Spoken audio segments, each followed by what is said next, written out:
Hello students, welcome in get knowledge spread knowledge. This is Divya Maheshwari. Students, आप सीख रहे हैं कंप्यूटर की आइकन 10 की 6th स्टैंडर्ड की बुक का 6th चैप्टर, जिसका नेम है students Microsoft Excel 2010। And students, आज के इस चैप्टर में हमारे जो टॉपिक्स रहेंगे जिन पर हम डिस्कस करेंगे, फर्स्ट टॉपिक है interface of Microsoft Excel. Microsoft Excel का इंटरफेस के बारे में जानेंगे। Entering data in a worksheet, एक वर्कशीट में डेटा को एंटर करना सीखेंगे। And using autofill feature, autofill feature का यूज करना सीखेंगे। So without wasting time, let's begin. Microsoft Excel is one of the most popular spreadsheet software. Microsoft Excel एक बहुत ही लोकप्रिय स्प्रेडशीट सॉफ्टवेयर है। It is widely use to perform mathematical calculation, और ये मैथमेटिकल कैलकुलेशन के लिए, मैथमेटिकल कैलकुलेशन जितनी भी गणित की कैलकुलेशन होती हैं उन सबको करने के लिए बहुत ही व्यापक रूप से, वाइडली रूप से यूज किया जाता है। The data is spread in a tabular form, data को टेबुलर फॉर्म में स्प्रेड किया जाता है, consisting of row and column, जिसमें कि रो और कॉलम होते हैं स्टूडेंट्स। मीन्स वो टेबुलर फॉर्म रो और कॉलम से मिलकर बनता है। इट प्रोवाइड्स इनबिल्ट फीचर, ये इनबिल्ट फीचर भी प्रोवाइड कराता है, एंड टूल्स, और टूल्स को भी प्रोवाइड कराता है, जैसे कि formulas, functions and data analysis tool, data की गणना करने वाले tools that make it easier to work with large amount of data, जो कि बड़ी मात्रा में जो डेटा है उस पर वर्क करना आसान बना देते हैं। ये फॉर्मूलाज, फंक्शंस और डेटा एनालिसिस टूल्स जितनी भी बड़ी मात्रा में डेटा होता है उसको समझना, उस पर वर्क करना बहुत ही आसान कर देते हैं। Interface of Microsoft Excel 2010। Students, अब जानते हैं कि माइक्रोसॉफ्ट एक्सेल 2010 का इंटरफेस क्या है। टू स्टार्ट एक्सेल, एक्सेल को स्टार्ट करने के लिए click on the start button, start button पर क्लिक करते हैं। देन ऑल प्रोग्राम्स में जाते हैं। देन माइक्रोसॉफ्ट ऑफिस में जाते हैं स्टूडेंट्स, वहां एक ऑप्शन होता है माइक्रोसॉफ्ट ऑफिस का। देन माइक्रोसॉफ्ट एक्सेल 2010 पर क्लिक कर देते हैं। You will see the following interface, आप निम्नलिखित इंटरफेस देखेंगे। देख लेते हैं स्टूडेंट्स क्या क्या होता है इसमें। सबसे पहले स्टूडेंट्स, सबसे ऊपर जो होता है, this is the quick access tool bar. Quick access tool bar होता है, यहाँ से कोई भी टूल बार हम एक्सेस कर सकते हैं quickly. Students, this is the file tab, and students यहाँ पर दिखाया गया है name box display the address of the active cell. Name box क्या करता है स्टूडेंट्स? नेम बॉक्स करता है, ये एक्टिव सेल, जिस सेल पर हमने क्लिक किया हुआ है उसे एक्टिव सेल बोलते हैं स्टूडेंट्स। तो उस सेल को एड्रेस में डिस्प्ले कर देता है, उस सेल का एड्रेस यहाँ पर डिस्प्ले कर देता है। देखिए स्टूडेंट्स, यहाँ पर दिखाया गया S21, तो यहाँ पर कहीं S21 पर क्लिक किया हुआ है तो इसीलिए ये डिस्प्ले कर रहा है यहाँ पर। स्टूडेंट्स, इधर सबसे ऊपर जो बार आता है इसे बोलते हैं हम title bar. Display name of the workbook and application, application का नेम, जो भी एप्लीकेशन आपने खोला है, जैसे कि एक्सेल एप्लीकेशन है तो उसका नेम देता है एक्सेल, एंड स्टूडेंट्स उसकी वर्कबुक का नेम भी डिस्प्ले करता है। स्टूडेंट्स, इधर ये जो पूरा एरिया है ये कंप्लीट एरिया, ये जो बॉक्स है स्टूडेंट्स इसे बोलते हैं हम रिबन, जहां पर कि सारे फंक्शंस हैं उसे रिबन कहा जाता है स्टूडेंट्स। एंड स्टूडेंट्स, अब नीचे चलते हैं। यहाँ पर ये A B C D, ये जो कॉलम होते हैं students, column heading refers to alphabets across the top border of the worksheet. Worksheet के पूरे ऊपर की साइड एक टॉप में ये कॉलम हेडिंग होते हैं, जिन्हें कॉलम हेडिंग से रेफर किया जाता है। Students, these are the groups, जैसे कि style group, numbers group, alignment group, ये सभी के सभी ग्रुप्स होते हैं। डिफरेंट डिफरेंट ग्रुप्स में डिफरेंट डिफरेंट फंक्शंस होते हैं। एंड स्टूडेंट्स, ये home, insert, page layout, formula, data, review, view, ये सभी टैब्स कहे जाते हैं स्टूडेंट्स, इन्हें टैब कहा जाता है। स्टूडेंट्स, यहाँ पर ये जो FX लिखा हुआ है, this is the formula bar. यहाँ पर आप जो भी सेल में फॉर्मूला लगाएंगे वो यहाँ डिस्प्ले हो जाता है। Formula bar shows the data and formula of the active cell, active cell का फॉर्मूला या डेटा को फॉर्मूला बार डिस्प्ले करता है। यदि आप यहाँ 1 लिखेंगे तो ये वहां पर शो करेगा। स्टूडेंट्स, इसके बाद आ जाता है हमारा ये सेक्शन, इसे बोलते हैं हम students row heading. Row heading refers to the number across the left border of the worksheet. Row heading worksheet के लेफ्ट बॉर्डर में, पूरी की पूरी जो लेफ्ट साइड होती है, लेफ्ट बॉर्डर होता है, उसमें दिखाया जाता है और इसे रो हेडिंग से रेफर किया जाता है स्टूडेंट्स। एंड स्टूडेंट्स, ये जो यहाँ पर दिखाया गया है, this is the active cell, क्योंकि इस पर एक क्लिक है, इसके चारों एक और एक बाउंड्री है, इसे एक्टिव सेल बोलते हैं student. Active cell is the currently selected cell indicate by a highlighted border. Active cell highlighted border के द्वारा इंडिकेट किया जाता है कि ये हाईलाइट है और ये एक्टिव सेल है। इसकी पहचान ही एक्टिव सेल की इस तरह से होती है कि जब एक बॉर्डर हाईलाइटेड रहता है तो उसे एक्टिव सेल बोलते हैं स्टूडेंट्स। एंड स्टूडेंट्स यहाँ पर ये रेंज है, रेंज M8 से लेकर O11 तक। M8 से लेकर, ये देखिए students, this is the range. हमने M8 से स्टार्ट किया सेलेक्ट करना और O11 तक, ओके 11 तक स्टूडेंट्स, ये देखिए O11 तक हमने सेलेक्ट किया, तो this is called range. Indicates a group of contiguous cell, ये एक जुड़े हुए सेल्स का ग्रुप होता है, एक साथ एक कंटेजियस सेल को ग्रुप बना दिया, उसे इंडिकेट करता है range. And student these are the scroll bar, ये ऊपर नीचे करने के लिए, लेफ्ट राइट करने के लिए स्क्रॉल बार का यूज किया जाता है। एंड स्टूडेंट्स यहाँ पर ये शीट टैब आ जाते हैं, शीट 1, शीट 2, शीट 3, इन्हें शीट टैब बोलते हैं। इससे शीट को हम चेंज कर सकते हैं इस पर क्लिक करके। Sheet navigation buttons are use to move through the worksheet. Sheet navigation button क्या करता है स्टूडेंट्स, ये शीट नेविगेशन बटन है, ये आप देख पा रहे होंगे, स्मॉल नेविगेशन बटन है। इनका यूज होता है कि इससे हम एक शीट से दूसरी शीट पर जाने के लिए यूज कर सकते हैं, मूव करने के लिए हम यूज कर सकते हैं। स्टेटस बार स्टूडेंट्स, ये लास्ट में जो होता है ये स्टेटस बार होता है। Status bar display information about the worksheet. Status bar worksheet की इंफॉर्मेशन के बारे में डिस्प्ले करता है, इंक्लूडिंग जैसे कि sum, count and average of the currently selected cell. Selected cell के सम, काउंट और एवरेज आदि को, जो भी करंटली में सेलेक्ट होता है उसको डिस्प्ले करता है स्टूडेंट्स। तो इस तरह से स्टूडेंट्स ये होता है माइक्रोसॉफ्ट एक्सेल 2010 का इंटरफेस। माइक्रोसॉफ्ट एक्सेल 2010, 2016, 2007 सभी के इंटरफेस सेम ही होते हैं। नाउ स्टूडेंट्स जानते हैं workbook and worksheet in Excel. The Excel window that appears on the screen is called a workbook. Excel window जो कि स्क्रीन पर अपेयर होती है, जब हम एक्सेल ओपन करते हैं तो उसकी जो विंडो ओपन होती है, वो जो विंडो अपेयर होती है स्क्रीन पर, उसे वर्कबुक कहा जाता है students. It is assigned a default name as book 1। And students जब ये ओपन होती है तो ये बुक 1 के रूप में डिफॉल्ट नेम में असाइन की जाती है। The workbook is like a notebook. Workbook बिल्कुल नोटबुक की तरह ही होती है। Which consist of a number of pages, जिसमें कई पेज होते हैं students. Worksheet in a workbook are like pages of a notebook. Workbook में जो वर्कशीट होती है उसमें जो पेजेस होते हैं वो नोटबुक के पेजेस की तरह ही होते हैं। अब worksheet is a grid like area. Worksheet एक ग्रिड की तरह एरिया होता है, made up of rows and columns. Row और कॉलम से बना हुआ होता है।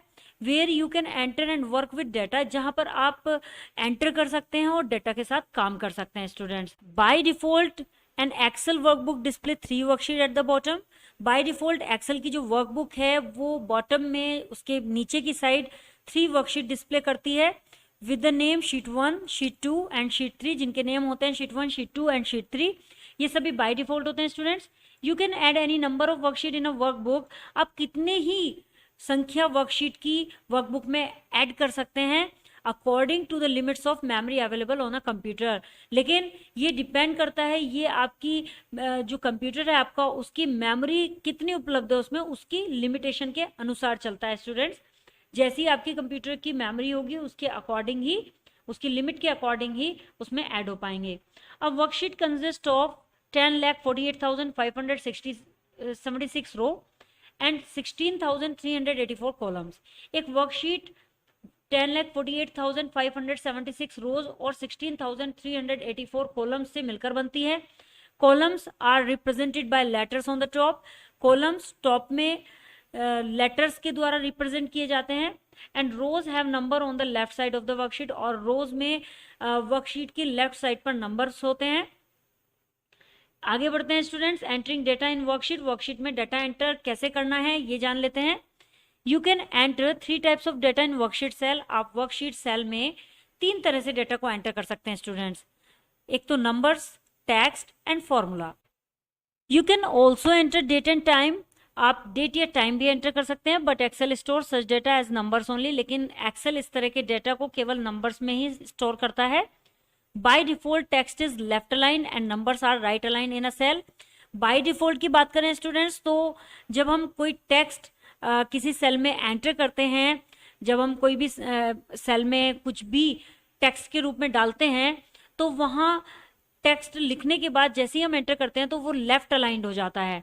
एंड स्टूडेंट्स इसी तरह नंबर राइट अलाइंड हो जाते हैं। जैसे ही हम कोई डिजिट डालते हैं तो जैसे ही हम डिजिट को एंटर करेंगे तो वो राइट अलाइंड हो जाएगी एक सेल में।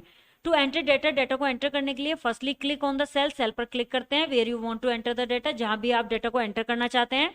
एंड सेकेंड स्टेप में type your data into the cell, अब सेल में अपने डेटा को टाइप करते हैं। Press the enter key to move the pointer down to the next cell, enter की को प्रेस करके आप पॉइंटर को नीचे नेक्स्ट सेल में ले जा सकते हैं, मूव कर सकते हैं। Press the tab key or the respective arrow key to move to the next adjoining cell, next जो जुड़ा हुआ सेल होता है लेफ्ट या राइट, सो उस पर जाने के लिए हमें संबंधित एरो की को प्रेस करना होता है स्टूडेंट्स, या फिर हम टैब की का यूज कर सकते हैं। स्टूडेंट्स लेफ्ट राइट जाने के लिए, लेफ्ट जाने के लिए या राइट जाने के लिए एरो कीज का यूज होता है, और यदि हमें एक इक्वल आगे बढ़ते जाना है राइट साइड में तो हम टैब की का यूज भी कर सकते हैं स्टूडेंट्स। सो बराबर वाले सेल में जाने के लिए हमें टैब की या फिर एरो की का यूज करना पड़ता है, उससे संबंधित की, जिधर भी साइड हमें जाना उससे संबंधित की को हमें प्रेस करना होता है। Let us create the worksheet, चलिए अब एक वर्कशीट क्रिएट करते हैं एज शोन इन फिगर 6.2, जो कि फिगर 6.2 में दिखाई गई है। On house hold expenses and save the workbook with name monthly expenses, और जो कि हाउस होल्ड एक्सपेंसेस पर बनाई गई है एंड उसे वर्कबुक को हम मंथली एक्सपेंसेस नेम से सेव कर देते हैं students. Firstly in cell A2, B2, C1 and C2 type serial numbers, सबसे पहले हमें cell A2, B2, C1 and C2 में सीरियल नंबर्स टाइप करने हैं। And item, Sunday and date for 1 सितंबर 2019, मंथ, डेट, ईयर के अकॉर्डिंग, एंड प्रेस एंटर, और उसके बाद एंटर प्रेस करना है। And next enter the given data in your worksheet as shown in figure 6.2, और उसके बाद अपनी वर्कशीट को ये डाटा देते हैं और एंटर कर देते हैं उसे, जो कि फिगर 6.2 में दिया गया है स्टूडेंट्स। सो स्टूडेंट्स इस वर्कशीट को एक बार देख लेते हैं कि एक्सेल में बनने के बाद ये कैसे दिखती है और इसमें किस तरह से लेफ्ट और राइट अलाइन होता है सेल में। मैंने यहाँ पर ऑलरेडी एक्सेल में शीट रेडी की हुई है एंड आप स्टूडेंट्स देखेंगे कि यहाँ हमने टेक्स्ट लिखा हुआ है एंड यहाँ पर डिजिट्स हैं। एंड स्टूडेंट्स आप देखिए कितना डिफरेंस है कि जो टेक्स्ट है वो लेफ्ट अलाइन हो रहा है एंड जो डिजिट है वो राइट अलाइन हो रही है। स्टूडेंट्स यदि मैं आपको इसमें करके दिखाती हूँ, यहाँ पर हम लिखते हैं 150, सो आप देखेंगे कि ये राइट अलाइन हो जाता है एट वंस। एंड स्टूडेंट्स यदि हम यहाँ पर लिखते हैं नेम लिख देते हैं, सो देखिए स्टूडेंट्स ये लेफ्ट ही रह जाता है। सो स्टूडेंट्स इस तरह से एक्सेल में ये ऑटो फंक्शन होता है जिससे एक्सेल ऑटोमेटिकली आपके टेक्स्ट और डिजिट को अलाइन करता है।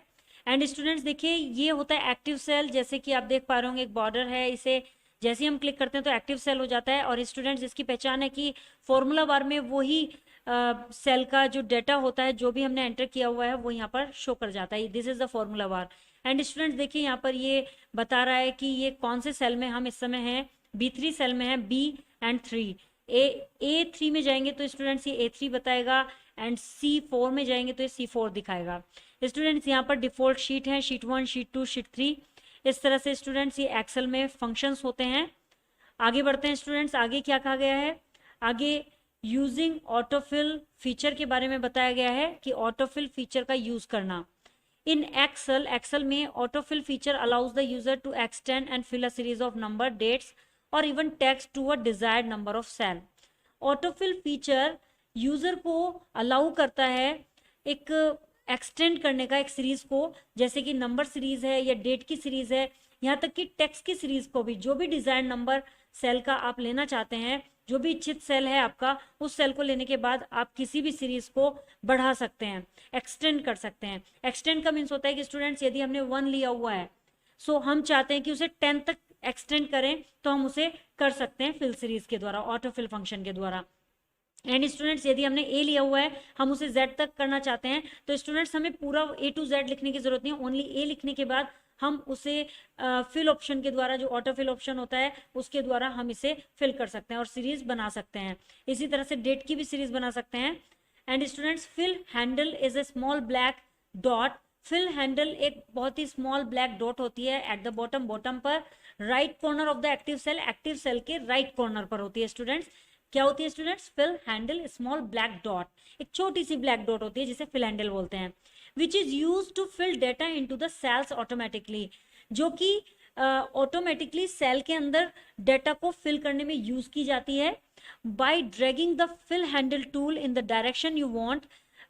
फिल हैंडल टूल को ड्रैग करके आप जो भी डायरेक्शन में चाहते हैं उस डायरेक्शन में you can easily fill the corresponding cells with data और सीरीज। आप कॉरस्पॉन्डिंग सेल में डेटा और सीरीज के साथ इजीली फिल कर सकते हैं students. Let us fill numbers in the worksheet using the fill handle. Fill handle का यूज करके चलिए नंबर्स को फिल करते हैं एक वर्कशीट में। Select cell A3 and A4। A3 और A4 सेल को सेलेक्ट करते हैं। Next, position the pointer at the lower right corner of the selection till the mouse pointer changes into a black cross. अब जो भी selection किया है A3 से A4 तक स्टूडेंट्स, उसमें लोअर राइट कॉर्नर पर सिलेक्शन के बिल्कुल नीचे की साइड राइट कॉर्नर पर पॉइंटर को पोजीशन देते हैं till the mouse pointer changes into black cross, जब तक माउस पॉइंटर ब्लैक क्रॉस में चेंज नहीं हो जाता। देखिए स्टूडेंट्स, इस तरह से ब्लैक क्रॉस में चेंज हो जाना चाहिए प्लस के मार्क में।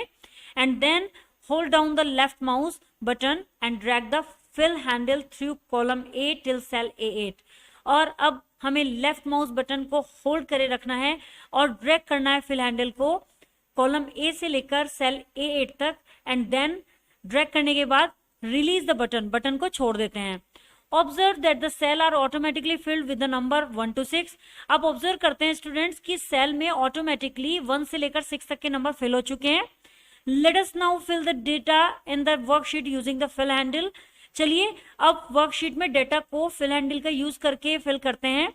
Firstly students, click on cell C1। Cell C1 पर क्लिक करते हैं। Drag the fill handle through row 1 till cell I1। Fill handle को ड्रैग करते हैं रो 1 से लेकर सेल I1 तक। And observe that the cell are automatically filled with the days of the week. और आप ऑब्जर्व करते हैं कि ऑटोमेटिकली वीक डेज फिल हो चुके हैं आपके सेल में। इन द सेम वे, बिल्कुल इसी तरह you can also use autofill feature. आप ऑटोफिल फीचर का यूज कर सकते हैं to fill the months name, months name को फिल करने के लिए। यदि आप मंथ्स नेम फिल करना चाहते हैं तो आप ऑटोफिल फीचर का यूज इसमें भी कर सकते हैं। सेम प्रोसेस होगी स्टूडेंट्स। नेक्स्ट स्टेप में students, click on cell C2। Cell C2 पर क्लिक करते हैं। Drag the fill handle till cell I2। Fill handle को सेल I2 तक ड्रैग करते हैं टू फिल डेट्स टिल 7 सितंबर 2019। 7 सितंबर 2019 तक डेट को फिल करने के लिए हमें ये ड्रैग करना होता है सेल I2 तक। And then enter the data in the worksheet as shown in figure 6.3। Then data को एंटर करते हैं वर्कशीट में, जो कि फिगर 6.3 में दिखाया गया है स्टूडेंट्स। सो स्टूडेंट्स, अब इसको प्रैक्टिकली करके देखते हैं। एक्सेल ओपन करते हैं एंड स्टूडेंट्स यहाँ पर A3 और A4 को हम सेलेक्ट कर लेते हैं, दोनों सेल्स को। एंड स्टूडेंट्स यहाँ पर आप देखेंगे कि लोअर राइट कॉर्नर पे आपको एक डॉट दिखेगा, ब्लैक कलर डॉट। ये देखिए students, this is the fill handle box, small dot. Students, अब हम इसे ड्रैग करेंगे। ड्रैग करने के लिए हमें इस पर कॉर्नर पर जाना होगा। जैसे ही ये क्रॉस मार्क आ जाता है, हमें इसको ड्रैग करके माउस के लेफ्ट बटन को होल्ड करे रखना है और A8 तक हम इसको ड्रैग करेंगे। एंड नाउ हम माउस को रिलीज कर देते हैं और देखिए स्टूडेंट्स, ऑटोमेटिकली 6 तक फिल हो चुका है, ऑटो फिल हो चुका है। नाउ स्टूडेंट्स, हमें संडे टू सैटरडे लाना है, वीकडेज लाने हैं। तो हमने संडे को क्लिक किया एंड इसके कॉर्नर पर गए जहां पर ब्लैक डॉट दिख रहा है एंड इसको हमने ड्रैग करके हमें लेकर जाना है ये I1 तक, C1 से I1। स्टूडेंट्स, ये C है और ये 1 रो है, सो इसे C1 बोलेंगे। आप देख रहे होंगे C1। एंड हमें लेकर जाना है यहाँ तक I1 तक। सो स्टूडेंट्स, हम इसके लोअर राइट कॉर्नर पर ड्रैग करते हैं और माउस को होल्ड करके I पर रिलीज कर देंगे। स्टूडेंट्स देखिए, यहाँ पर लाकर हम इसे रिलीज कर देते हैं और आप देखेंगे स्टूडेंट्स, यहाँ पर Sunday, Monday, Tuesday, Wednesday, Thursday, Friday, Saturday आ चुके हैं, वीकडेज। इसी तरह से स्टूडेंट्स हम डेट को लेकर जाएंगे I2 तक। So this is the C2 and this is I2। सो हमें C2 से I2 तक ड्रैग करना है और डेट को एक्सटेंड करना है। सो हम यहाँ से लोअर राइट कॉर्नर से ड्रैग करेंगे और I2 तक ड्रैग करके माउस को रिलीज कर देंगे। एंड स्टूडेंट्स देखेंगे आप 7/9/2019 तक फिल हो चुकी है हमारी डेट। सो ऑटो फिल हो चुका है स्टूडेंट्स। अब स्टूडेंट्स, इसमें हम शीट रेडी करते हैं। सो देखिए स्टूडेंट्स, इस तरह से हमने ये शीट रेडी कर ली है एंड यहाँ पर डेटा फीड हो चुका है। इस तरह से स्टूडेंट्स, हम किसी भी शीट को ऑटोफिल फंक्शन का यूज करके बहुत ही आसानी से रेडी कर सकते हैं। इसमें हमने काफ़ी वर्क ऑटोफिल से किया, जैसे कि हमने वीकडेज को लिखा, डेट्स को हमने ऑटोफिल का यूज करके किया, सीरियल नंबर्स को ऑटोफिल किया। सो इस तरह से हम ऑटोफिल का यूज करके बहुत ही आसानी से शीट रेडी कर सकते हैं। आई होप स्टूडेंट्स आपको ये वीडियो क्लियर हो गया होगा। If you have any query so you can comment me in the comment box. Next video में नेक्स्ट टॉपिक्स के साथ अगेन आपसे मिलते हैं, तब तक के लिए बाय बाय।